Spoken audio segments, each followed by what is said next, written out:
जय हिंद दोस्तों, कैसे हैं आप लोग। उम्मीद है अच्छे होंगे और तैयारी में अच्छे से लगे होंगे। ठीक है, आपके तैयारी को और अच्छा करने के लिए, आपके मार्क्स को और गेन करने के लिए हम आपके लिए पॉलिटिकल साइंस का दूसरा वीडियो लेके आ गए हैं। इसमें भी टोटल 30 क्वेश्चन होगा। 30 क्वेश्चन बहुत भी आए हैं।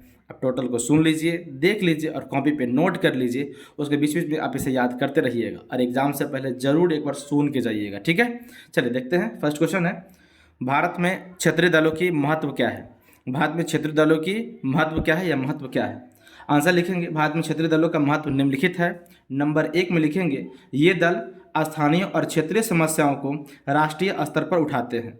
ये दल स्थानीय और क्षेत्रीय समस्याओं को राष्ट्रीय स्तर पर उठाते हैं, पहला पॉइंट। और सेकंड पॉइंट लिखेंगे, आजकल केंद्र में गठबंधन सरकार बनाने में क्षेत्रीय दलों की भूमिका निर्णायक होती है। आजकल केंद्र में गठबंधन सरकार बनाने में क्षेत्रीय दलों की भूमिका निर्णायक होती है। अगला क्वेश्चन है, भारत में दलीय प्रणाली की प्रकृति क्या है। भारत में दलीय प्रणाली की प्रकृति क्या है। आंसर लिखेंगे, भारत में बहुदलीय प्रणाली है। भारत में बहुदलीय प्रणाली है। यहाँ कांग्रेस और बीजेपी जैसे राष्ट्रीय दलों के साथ साथ अनेक क्षेत्रीय दल भी सक्रिय है। यहाँ कांग्रेस और बीजेपी जैसे राष्ट्रीय दलों के साथ साथ अनेक क्षेत्रीय दल भी सक्रिय है। नागरिकों को अपनी पसंद का दल चुनने का और बनाने की आज़ादी है। नागरिकों को अपनी पसंद का दल चुनने और बनाने की आज़ादी है। अगला क्वेश्चन है, संयुक्त राष्ट्र संघ के साधारण सभा के कोई दो कार्य का वर्णन करें। संयुक्त राष्ट्र संघ के साधारण सभा के कोई दो कार्य का वर्णन करें। आंसर में लिखेंगे, दो कार्य निम्नलिखित है। नंबर 1 में लिखेंगे संयुक्त राष्ट्र का बजट पास करना। नंबर 1 में क्या लिखेंगे, संयुक्त राष्ट्र का बजट पास करना। और नंबर 2 में लिखेंगे सुरक्षा परिषद के अस्थायी सदस्यों का चुनाव करना और विश्व की समस्याओं पर विचार विमर्श करना। दूसरा पॉइंट क्या लिखेंगे, सुरक्षा परिषद के अस्थायी सदस्यों का चुनाव करना और विश्व की समस्याओं पर विचार विमर्श करना। अगला क्वेश्चन ध्यान देंगे। अगला क्वेश्चन है, भारतीय विदेश नीति के दो निर्धारक तत्व क्या है। भारतीय विदेश नीति के दो निर्धारक तत्व क्या है, ध्यान देंगे। आंसर हो जाएगा, भारतीय विदेश नीति के दो निर्धारक तत्व निम्नलिखित है। नंबर 1 में भौगोलिक स्थिति। नंबर 1 में क्या लिखेंगे, भौगोलिक स्थिति डैश देके लिखेंगे, भारत का विशाल आकार है और पड़ोसी देशों के साथ अच्छे संबंध बनाना भारत की विदेश नीति का एक महत्वपूर्ण निर्धारक तत्व है। पहला पॉइंट क्या लिखेंगे, भौगोलिक स्थिति, और डैश देके लिखेंगे भारत का विशाल आकार है। भारत का जो आकार है वो विशाल है और पड़ोसी देशों के साथ अच्छे संबंध बनाना भारत की विदेश नीति का एक महत्वपूर्ण निर्धारक तत्व है। दूसरा पॉइंट लिखेंगे राष्ट्रीय हित।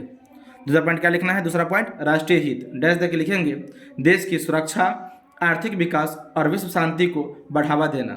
राष्ट्रीय हित में डैश देके लिखना है, देश की सुरक्षा, आर्थिक विकास और विश्व शांति को बढ़ावा देना। अगला क्वेश्चन है, सार्क का गठन कैसे हुआ। सार्क का गठन कैसे हुआ। आंसर लिखेंगे, सार्क यानी कि दक्षेस का गठन दिसंबर 1985 में ढाका यानी कि बांग्लादेश में हुआ था। ठीक है, सार्क यानी दक्षिण जिसको कहते हैं का गठन 1985 में ढाका यानी कि बांग्लादेश में हुआ था। ठीक है, इसका उद्देश्य दक्षिण एशिया के देशों जैसे भारत, पाकिस्तान, नेपाल आदि के बीच आपसी सहयोग, शांति और विकास को बढ़ावा देना था। ठीक है, अगला क्वेश्चन है, ग्राम सभा पर एक संक्षिप्त टिप्पणी लिखे। ग्राम सभा पर एक संक्षिप्त टिप्पणी लिखे। आंसर लिखेंगे, ग्राम सभा पंचायती राज की सबसे बुनियादी इकाई है। ग्राम सभा पंचायती राज की सबसे बुनियादी इकाई है। गांव के सभी पंजीकृत मतदाता जिसका उम्र 18 साल से ऊपर हो गया है इसके सदस्य होते हैं। गांव के सभी सदस्य जिसका उम्र 18 साल से ऊपर हो गया है सभी इसके सदस्य होते हैं। ठीक है, यह ग्राम पंचायत के कार्यों पर निगरानी रखती है और योजनाओं को मंजूरी देती है। यह ग्राम पंचायत के कार्यों पर निगरानी रखती है और योजनाओं को मंजूरी देती है। ठीक, अगला क्वेश्चन है, नगर पालिका के मुख्य कार्य क्या है। नगर पालिका के मुख्य कार्य क्या है। आंसर लिखेंगे, नगर पालिका के मुख्य कार्य निम्नलिखित है। नंबर 1 में लिखेंगे शहर की साफ सफाई, कूड़ा उठाना और नालियों का रख रखाव करना यानी साफ सुथरा रखना, पहला काम है। दूसरा काम है शुद्ध पीने की पानी की व्यवस्था करना और जन्म मृत्यु का पंजीकरण करना। पहला पॉइंट क्या समझे, शहर की साफ सफाई, कूड़ा उठाना और नालियों का रख रखाव रखना। और दूसरा है शुद्ध पीने के पानी की व्यवस्था करना और जन्म मृत्यु का पंजीकरण करना यानी रजिस्ट्रेशन करना यानी पंजीकरण करना। अगला क्वेश्चन है, सहकारिता आयोग कब और क्यों गठित हुआ। सहकारिता आयोग कब और क्यों गठित हुआ। आंसर लिखेंगे, सहकारिता आयोग का गठन 1983 में हुआ था। सहकारिता आयोग का गठन 1983 में हुआ था। इसका मुख्य उद्देश्य केंद्र और राज्य सरकारों के बीच संबंधों की जांच करना और उन्हें बेहतर बनाने के लिए सुझाव देना था। सहकारिता आयोग का गठन 1983 में हुआ था। इसका मुख्य उद्देश्य केंद्र और राज्य सरकार के बीच संबंधों की जांच करना और उन्हें बेहतर बनाने के लिए सुझाव देना था। अगला क्वेश्चन है, सांप्रदायिकता की समस्या का हल क्या है? सांप्रदायिकता की समस्या का हल क्या है? तो लिखेंगे सांप्रदायिकता की समस्या का हल निम्नलिखित है। ठीक है, नंबर 1 में लिखेंगे शिक्षा का प्रसार। शिक्षा का प्रसार देके डैश देके लिखना है। लोगों में वैज्ञानिक दृष्टिकोण और दूसरे धर्म के प्रति सम्मान की भावना जगाना। लोगों में वैज्ञानिक दृष्टिकोण और दूसरे धर्म के प्रति सम्मान की भावना जगाना, इससे सांप्रदायिकता का जो समस्या है ये हल हो सकता है। और दूसरा पॉइंट लिखेंगे कानून का सख्ती से पालन। कानून का सख्ती से पालन डैश देके लिखेंगे धर्म के नाम पर नफरत फैलाने वाले और ऐसे राजनीतिक दलों का सख्त कार्रवाई करना चाहिए। इससे सांप्रदायिक की जो समस्या है उसका हल हो पाएगा। ठीक है, अगला क्वेश्चन ध्यान देंगे, जाति के राजनीतिक महत्व से आप क्या समझते हैं? जाति के राजनीतिक महत्व से आप क्या समझते हैं? ठीक है, आंसर लिखेंगे भारत की राजनीति में जाति का गहरा प्रभाव है। भारत की राजनीति में जाति का क्या है? गहरा प्रभाव है। पहला पॉइंट लिखेंगे राजनीतिक दल चुनाव में उम्मीदवार उतारते समय उस क्षेत्र में जातीय समीकरण को देखते हैं। राजनीतिक दल चुनाव में उम्मीदवार को उतारते समय उस क्षेत्र के जातिगत समीकरण को देखते हैं कि हमारे जाति के लोग इधर कितना है, तब जाके अपना कैंडिडेट अपना उम्मीदवार क्या करते हैं? उतारते हैं। नंबर 2 में लिखेंगे जाति का इस्तेमाल वोट बैंक बनाने के लिए किया जाता है। जाति का इस्तेमाल वोट बैंक बनाने के लिए किया जाता है। अगला क्वेश्चन है नक्सलवाद की समस्या पर प्रकाश डालें। नक्सलवाद की समस्या पर प्रकाश डालें। आंसर लिखेंगे नक्सलवाद एक हिंसक आंदोलन है। नक्सलवाद एक हिंसक आंदोलन है जिसकी शुरुआत पश्चिम बंगाल के नक्सलवारी गांव से हुई है। नक्सलवाद एक क्या है? हिंसक आंदोलन है जिसकी शुरुआत पश्चिम बंगाल के नक्सलवारी गांव से हुई है। यह सरकार के खिलाफ हथियार उठाकर अमीरों से जमीन छीनकर गरीबों में बांटने की बात करता है। यह सरकार के खिलाफ हथियार उठाकर अमीरों से जमीन छीनकर गरीबों में बांटने की बात करता है, जो कानून व्यवस्था और देश की सुरक्षा के लिए खतरा है। ठीक है, अगला क्वेश्चन है विधान परिषद का गठन कैसे होता है? विधान परिषद का गठन कैसे होता है? आंसर लिखेंगे यह राज्य का ऊपरी सदन है। यह राज्य का ऊपरी सदन है। इसके सदस्य जनता द्वारा सीधे नहीं चुने जाते हैं, बल्कि इसका चुनाव विधानसभा के सदस्य, स्थानीय निकायों यानी नगर पालिका, पंचायत, शिक्षकों और स्थानकों द्वारा अप्रत्यक्ष रूप से किया जाता है। कुछ सदस्य राज्यपाल मनोनीत भी करता है। फिर समझ लीजिए, यह राज्य का ऊपरी सदन होता है। इसके सदस्य जनता द्वारा सीधे नहीं चुने जाते हैं, बल्कि इसका चुनाव विधानसभा के सदस्य, स्थानीय निकायों, शिक्षकों और स्नातकों द्वारा अप्रत्यक्ष रूप से किया जाता है। कुछ सदस्य राज्यपाल के द्वारा मनोनीत किया जाता है। अगला क्वेश्चन ध्यान देंगे। अगला क्वेश्चन है उच्च न्यायालय के न्यायाधीशों की नियुक्ति कैसे होती है? उच्च न्यायालय के न्यायाधीशों की नियुक्ति कैसे होती है?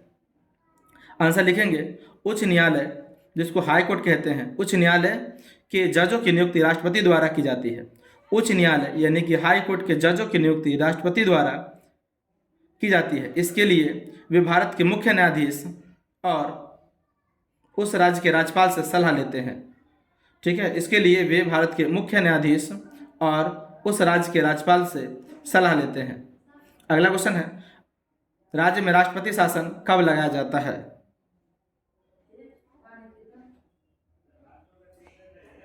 राज्य में क्वेश्चन क्या है? राज्य में राष्ट्रपति शासन कब लगाया जाता है? ध्यान देंगे तो आंसर लिखेंगे जब राज्यपाल राष्ट्रपति को यह रिपोर्ट देता है कि राज्य की सरकार संवैधानिक रूप से नहीं चल रही है या राज्य संवैधानिक रूप से नहीं चल रही है।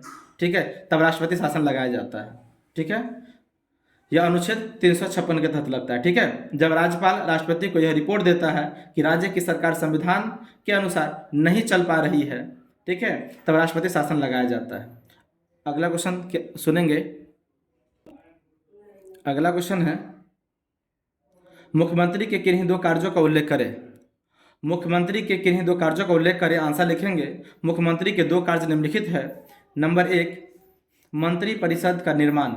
नंबर 1 में लिखेंगे मंत्री परिषद का निर्माण डैश देकर लिखेंगे मुख्यमंत्री अपने मंत्रियों को चुनते हैं और उन्हें विभाग बांटते हैं।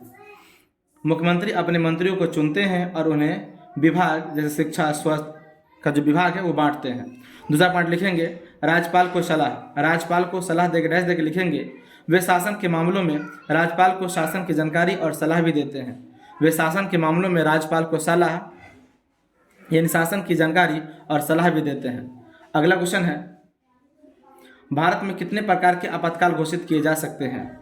भारत में कितने प्रकार के आपातकाल घोषित किए जा सकते हैं? आंसर लिखेंगे भारत में 3 प्रकार के आपातकाल घोषित किए जा सकते हैं, यानी राष्ट्रपति 3 प्रकार के आपातकाल लगा सकते हैं। राष्ट्रपति 3 प्रकार के आपातकाल लगा सकते हैं। नंबर 1 राष्ट्रीय आपातकाल जो ब्रैकेट में लिख देंगे अनुच्छेद 352। अनुच्छेद क्या लिखेंगे? 352 डैश देकर लिखेंगे युद्ध और बाहरी आक्रमण के समय यह लगता है। युद्ध और बाहरी आक्रमण के समय यह लगता है। दूसरा पॉइंट लिखेंगे राष्ट्रपति शासन उसके ब्रैकेट में लिख देंगे अनुच्छेद 356 डैश देकर लिखेंगे राज्य सरकार के विफल होने पर। नंबर 3 में लिखेंगे वित्तीय आपातकाल ब्रैकेट में लिखेंगे अनुच्छेद 360 डैश देकर लिखेंगे देश में आर्थिक संकट आने पर। अगला क्वेश्चन ध्यान देंगे। अगला क्वेश्चन है भारतीय राष्ट्रपति पर महाभियोग कैसे लगाया जाता है? ठीक है, भारतीय राष्ट्रपति पर महाभियोग कैसे लगाया जाता है? आंसर लिखेंगे अनुच्छेद 61 यदि राष्ट्रपति संविधान का उल्लंघन करे तो संसद के किसी भी सदन में महाभियोग प्रस्ताव लगाया जा सकता है। यदि दोनों सदन से 2/3 बहुमत से पास करे तो राष्ट्रपति को पद छोड़ना पड़ेगा। फिर सुन लीजिए, यदि राष्ट्रपति संविधान का उल्लंघन करे तो संसद के किसी भी सदन में महाभियोग प्रस्ताव लगाया जा सकता है या लाया जा सकता है। यदि दोनों सदन से 2/3 बहुमत से पास कर दे, यानी दोनों सदन जो है 2/3 बहुमत से पास कर दे तो राष्ट्रपति को पद छोड़ना पड़ेगा। अगला क्वेश्चन है मुख्य निर्वाचन आयुक्त को कैसे पद से हटाया जा सकता है? मुख्य निर्वाचन आयुक्त को कैसे पद से हटाया जा सकता है? आंसर लिखेंगे मुख्य निर्वाचन आयुक्त को केवल उसी प्रक्रिया से हटाया जा सकता है जिस तरह सुप्रीम कोर्ट के जज को हटाया जाता है। मुख्य निर्वाचन आयुक्त को केवल उसी प्रक्रिया से हटाया जा सकता है जिस तरह सुप्रीम कोर्ट के जज को हटाया जाता है। इसके लिए संसद के दोनों सदनों में विशेष बहुमत से कदाचार या अक्षमता साबित करनी होती है। इसके लिए संसद के दोनों सदनों में विशेष बहुमत से कदाचार या अक्षमता साबित करनी होती है। अगला क्वेश्चन है निर्वाचन व्यवस्था में 2 सुधार समझाइए। निर्वाचन व्यवस्था में 2 सुधार समझाइए। आंसर लिखेंगे 2 सुधार निम्नलिखित है। नंबर 1 ईवीएम का प्रयोग डैश देके लिखेंगे चुनाव में पारदर्शिता लाने के लिए इलेक्ट्रॉनिक वोटिंग मशीन का उपयोग करें। चुनाव में पारदर्शिता लाने के लिए इलेक्ट्रॉनिक वोटिंग मशीन का उपयोग करना। दूसरा पॉइंट लिखेंगे आपराधिक जानकारी डैश देके लिखेंगे चुनाव लड़ने वाले उम्मीदवारों को अपने आपराधिक रिकॉर्ड और संपत्ति की जानकारी सार्वजनिक करनी चाहिए। ठीक है, आपराधिक जानकारी देके डैश देके लिखेंगे चुनाव लड़ने वाले उम्मीदवार को अपने आपराधिक रिपोर्ट और संपत्ति की जानकारी सार्वजनिक करनी चाहिए। अगला क्वेश्चन है वयस्क मताधिकार क्या है? वयस्क मताधिकार क्या है? डैश देके लिखेंगे भारत में 18 वर्ष या उससे अधिक आयु के प्रत्येक नागरिक को बिना किसी भेदभाव यानी धर्म जाति लिंग के वोट देने का जो अधिकार प्राप्त है उसी को वयस्क मताधिकार कहते हैं। भारत में 18 वर्ष या उससे अधिक आयु के प्रत्येक नागरिक को बिना किसी भेदभाव के वोट देने के अधिकार को वयस्क मताधिकार कहते हैं। क्वेश्चन नंबर अगला है समाजवाद से प्रभावित नीति निर्देशक तत्व का उल्लंघन करें। समाजवाद से प्रभावित नीति निर्देशक तत्व का उल्लंघन करें। आंसर लिखेंगे समाजवाद से प्रभावित नीति निर्देशक तत्व इस प्रकार है। नंबर 1 में सभी नागरिकों को आजीविका के पर्याप्त साधन उपलब्ध कराना। सभी नागरिकों को आजीविका के पर्याप्त साधन उपलब्ध कराना। और दूसरा समान कार्य के लिए समान वेतन देना। अगला क्वेश्चन है गांधी जी के विचारों पर आधारित 2 नीति निर्देशक तत्व को स्पष्ट करें। गांधी जी के विचारों पर आधारित 2 नीति निर्देशक तत्व को स्पष्ट करें। आंसर लिखेंगे गांधी जी के विचारों पर आधारित 2 नीति निर्देशक तत्व निम्न है। नंबर 1 ग्राम पंचायतों का गठन। नंबर 1 ग्राम पंचायतों का गठन ब्रैकेट में लिखेंगे अनुच्छेद 40। नंबर 2 में लिखना है कुटीर उद्योगों को बढ़ावा देना और नशीले पदार्थ पर रोक लगाना। कुटीर उद्योगों को बढ़ावा देना और नशीले पदार्थ पर रोक लगाना अनुच्छेद 43 व 47। ठीक है, ब्रैकेट में लिख देना है। अगला क्वेश्चन है भारतीय संविधान में वर्णित किन्हीं दो मौलिक कर्तव्यों का वर्णन करें या उल्लेख करें। भारतीय संविधान में वर्णित किन्हीं दो मौलिक कर्तव्यों का उल्लेख करें। आंसर लिखेंगे, भारतीय संविधान में वर्णित किन्हीं दो मौलिक कर्तव्य निम्न है। नंबर 1, संविधान का पालन करना और राष्ट्रध्वज का और राष्ट्रगान का सम्मान करना। नंबर 1 में क्या लिखेंगे, संविधान का पालन करना और राष्ट्रध्वज यानी कि झंडा और राष्ट्रगान का सम्मान करना यानी इज्जत करना। दूसरा पॉइंट, भारत की संप्रभुता, एकता और अखंडता की रक्षा करना। भारत की संप्रभुता, एकता और अखंडता की रक्षा करना। अगला क्वेश्चन है, निषेध आदेश से आप क्या समझते हैं? निषेध आदेश से आप क्या समझते हैं? आंसर लिखेंगे, यह न्यायालय द्वारा जारी एक आदेश है। यह न्यायालय द्वारा जारी एक आदेश है जब कोई निचली अदालत अपने अधिकार क्षेत्र से बाहर जाकर किसी केस की सुनवाई करती है तो ऊपरी अदालत उसे रोकने के लिए निषेध आदेश जारी करती है। यह न्यायालय द्वारा जारी किया एक आदेश होता है जब कोई निचली अदालत अपने अधिकार क्षेत्र से बाहर जाकर किसी केस की सुनवाई करती है तो ऊपरी अदालत यानी कि हाई कोर्ट या सुप्रीम कोर्ट उसे रोकने के लिए निषेध आदेश जारी करती है। इसे ही निषेध आदेश कहते हैं। अगला क्वेश्चन है, संवैधानिक उपचारों का अधिकार क्या है? संवैधानिक उपचारों का अधिकार क्या है? आंसर लिखेंगे, अनुच्छेद 32 के तहत यह अधिकार नागरिकों को यह एक शक्ति देता है। अनुच्छेद 32 के तहत यह अधिकार नागरिकों को यह शक्ति देता है कि यदि उनके मौलिक अधिकारों का हनन हो रहा है, उनके मौलिक अधिकारों को छीना जा रहा है तो वे न्याय पाने के लिए सीधे सुप्रीम कोर्ट जा सकता है। डॉक्टर अंबेडकर ने इसे संविधान की हृदय तथा आत्मा कहा है। फिर समझ लीजिए, अनुच्छेद 32 के तहत यह अधिकार नागरिकों को यह शक्ति देता है, यह ताकत देता है कि यदि उसके मौलिक अधिकारों का हनन हो रहा है, मौलिक अधिकारों को छीना जा रहा है, तब ये न्याय पाने के लिए, न्याय लेने के लिए सीधे सुप्रीम कोर्ट जा सकता है। और डॉक्टर अंबेडकर ने इसे संविधान का हृदय या आत्मा कहा है। अगला है, भारतीय संविधान के अनुच्छेद 19 में वर्णित स्वतंत्रताओं का अधिकार क्या है? या स्वतंत्रताओं का वर्णन करें। भारतीय संविधान के अनुच्छेद 19 में वर्णित स्वतंत्रताओं यानी आज़ादी का वर्णन करें। आंसर लिखेंगे, अनुच्छेद 19 भारतीय नागरिकों को 6 प्रकार की स्वतंत्रता देता है। कितने प्रकार का? 6 प्रकार का स्वतंत्रता यानी आज़ादी देता है। ठीक है, आंसर में लिखेंगे, नंबर 1 में लिख देंगे, बोलने और विचार करने की आज़ादी। बोलने और विचार करने की आज़ादी। नंबर 2 में लिखेंगे, शांतिपूर्ण सभा करने और संघ बनाने की आज़ादी। तीसरा, भारत में कहीं भी घूमने फिरने और कोई भी व्यवसाय रोजगार करने की आज़ादी। ये सब जो है ना भारतीय संविधान के अनुच्छेद 19 में वर्णित स्वतंत्रता है, आज़ादी है कि हम बोल सकते हैं, अपना विचार रख सकते हैं। शांतिपूर्वक सभा भी हम कर सकते हैं, कोई संघ भी बना सकते हैं यानी कोई यूनियन भी बना सकते हैं, संगठन भी। और आगे कह सकते हैं कि भारत में हम कहीं भी आ सकते हैं, कहीं भी जा सकते हैं और कोई भी व्यापार व्यवसाय रोजगार कर सकते हैं। ये सब हमें आज़ादी दिया गया है संविधान की तरफ से। अगला क्वेश्चन है, भारतीय संविधान की प्रस्तावना पर एक संक्षिप्त टिप्पणी लिखे। भारतीय संविधान की प्रस्तावना पर एक संक्षिप्त क्या लिखे? टिप्पणी लिखे। तो ध्यान से देखेंगे, ध्यान से सुनेंगे। प्रस्तावना संविधान का परिचय पत्र है। प्रस्तावना संविधान का क्या है? परिचय पत्र है। यह संविधान के उद्देश्य और आदर्शों को बताता है। यह संविधान के उद्देश्यों और आदर्शों को बताता है। इसमें भारत को एक संपूर्ण प्रभुत्व संपन्न समाजवादी पंथ निरपेक्ष लोकतांत्रिक गणराज्य घोषित किया गया है। समझ लेंगे फिर से, प्रस्तावना संविधान का परिचय पत्र है। यह संविधान के उद्देश्य और आदर्शों को बताता है। इसमें भारत के एक संपूर्ण प्रभुत्व संपन्न समाजवादी पंथ निरपेक्ष लोकतांत्रिक और गणराज्य घोषित किया गया है। अगला है, भारतीय संविधान की 2 विशेषता बताइए। भारतीय संविधान की कोई 2 विशेषता बताइए। आंसर लिखेंगे, भारतीय संविधान की कोई 2 विशेषता निम्नलिखित है। नंबर 1, लिखित और विशाल संविधान। लिखित और विशाल संविधान देके लिखेंगे, भारत का संविधान विश्व का सबसे बड़ा लिखित संविधान है। भारत का संविधान विश्व का सबसे बड़ा लिखित संविधान है, पहला पॉइंट। दूसरा पॉइंट, पंथ निरपेक्षता। पंथ निरपेक्षता डैश देके लिखेंगे, यह राज्य का कोई अपना धर्म नहीं मानता और सभी धर्मों का समान आदर करता है। यह राज्य का कोई अपना धर्म नहीं मानता और सभी धर्मों का समान आदर करता है। अगला क्वेश्चन है, कानून का शासन क्या है? कानून का शासन क्या है? आंसर लिखेंगे, कानून का शासन का अर्थ है कि देश में कानून ही सर्वोपरि है। कानून के शासन का अर्थ होता है कि देश में कानून ही सर्वोपरि है। कानून की नज़र में सभी नागरिक एक समान है, चाहे वे किसी भी पद पर हो कोई भी व्यक्ति हो कानून से ऊपर नहीं जा सकता है, कानून सबके लिए बराबर है।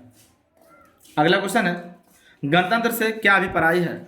गणतंत्र से क्या अभिप्राय है? आंसर लिखेंगे, गणतंत्र का अर्थ होता है एक ऐसा देश जहाँ का सरकार वंशानुगत नहीं हो, जहाँ का मुखिया वंशानुगत नहीं हो, बल्कि जनता द्वारा प्रत्यक्ष या अप्रत्यक्ष रूप से चुना जाता हो, और इसके लिए एक संविधान होता है। ठीक है, इसमें सारे नियम कानून लिखे होते हैं, इसे ही गणतंत्र कहा जाता है। जैसे भारत, अमेरिका, जर्मनी, ये गणतंत्र देश है।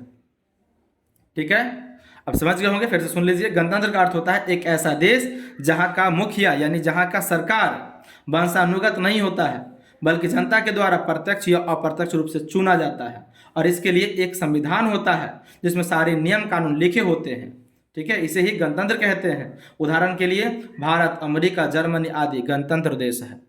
ठीक है, टोटल 30 क्वेश्चन समाप्त होता है। ये सभी क्वेश्चन आप अच्छे से सुन लेंगे, नोट कर लेंगे, अब बीच बीच में से सुनते रहेंगे। धन्यवाद।